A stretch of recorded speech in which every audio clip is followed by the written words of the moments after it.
In this quick video, I'll show you how to sign up for the agency plan with SMS-iT. So let's get started.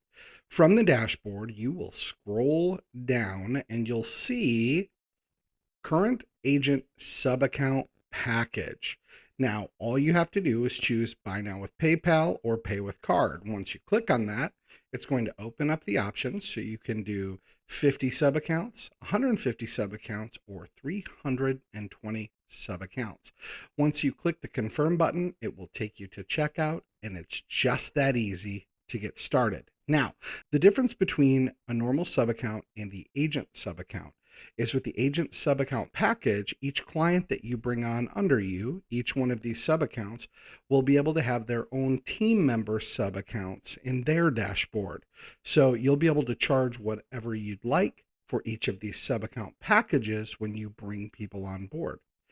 And that's how easy it is to get started with the sub accounts in SMS-iT.